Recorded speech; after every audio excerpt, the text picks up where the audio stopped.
আজকে রান্না করব পাবদা মাছ। পাবদা মাছগুলো দেখো কত বড় বড়, আর ডিম হয়েছে পাবদা মাছের।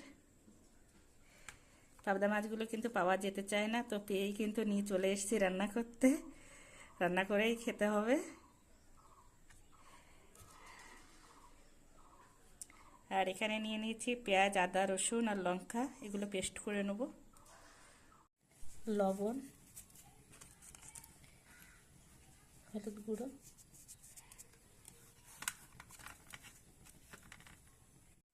তেলটা গরম হয়ে গেছে।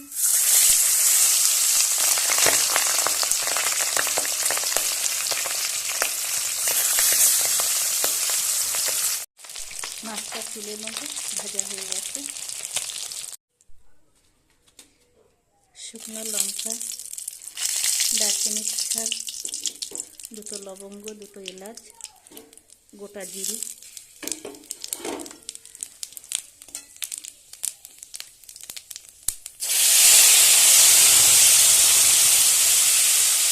পেঁয়াজ রসুনের পেস্ট। কিছু সময় রান্না করে নিচ্ছি, একদম মশলাটা কাঁচা ঘ্রাণটা কিন্তু চলে গেছে। এবার এখানে দিয়ে দেবো লবণ, হলুদ, কাশ্মীরি লঙ্কার গুঁড়ো, জিরে ধনের গুঁড়ো, গরম মশলার গুঁড়ো, দিয়ে দেবো জল।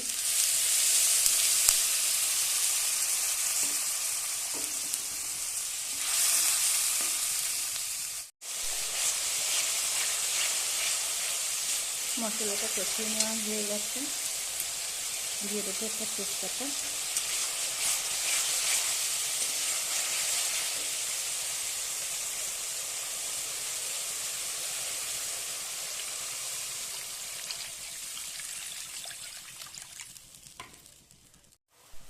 ঝোলটা ফুটে গেছে, মাছগুলো দিয়ে দেবো।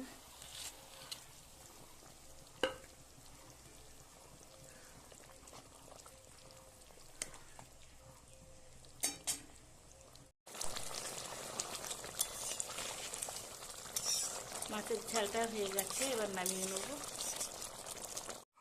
কি সুন্দর দেখো কালার এসেছে, আর ঝোলটা কত ঘন দেখো। মাছের ঝালের এই ঝোলটা কিন্তু এরকম ঘন থাকলে খেতে খুব সুন্দর লাগে।